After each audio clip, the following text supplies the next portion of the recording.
Welcome back. Let's talk about these hot temperatures. Earlier today, we were seeing 102. In fact, we're still sitting right near that now. Moab 107, 94 through Montrose. We're looking into those mid 80s through both Aspen and Gunnison.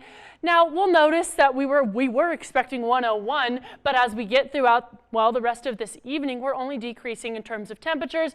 Tonight, we're only dropping down into those upper 60s, but I really want to focus on this record high of 104 set back in 2003. So we didn't quite yet reach that 104 record, but as we look into tomorrow, those predicted temperatures are getting right up very close to those records because triple digits are continuing as this high pressure continues to build, and that sets us up for those possible records. So that temperature trend has us maybe at 105 tomorrow afternoon, 104 for Saturday, so maybe some possible 2 days in a row of record-breaking temperatures. We're continuing with those triple digits for 4 more days into the early work week, and then we're going to drop off closer to those seasonal averages towards Tuesday. But in the early work week, we're also looking for things to possibly shift, as we do have a slight chance for some moisture to start moving on in, some monsoonal moisture. Now, right now, those models aren't necessarily lining up exactly, but in those southern and central mountains, we might be seeing some showers. But before that happens, of course, we're watching those triple digits,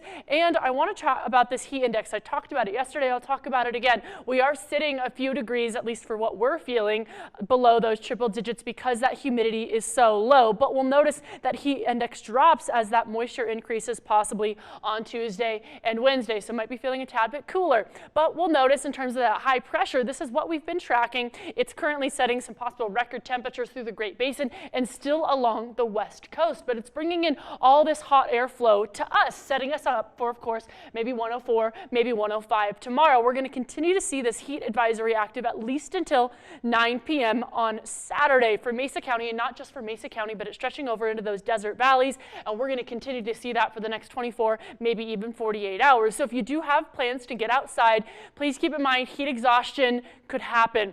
These are those symptoms. Make sure you're being safe out there. Move to a cooler place if you're feeling a little bit on that tired side of things, and sip that water. But heat stroke is something that you also want to watch out for. It's a lot more severe. Those symptoms are quite similar, but what you're not going to want to do is drink water if you lose consciousness. Call 911 and wait for help to arrive. Now, our pollen forecast is sitting at just about the same with moderate grasses and moderate mold, but we'll continue to watch these hot temperatures at possibly 105 tomorrow, 109 toasty degrees through Moab. We'll notice 97 through Montrose. And then as we look into tonight, of course, we're dropping into those upper 60s, low 60s for Montrose, upper 50s for Delta.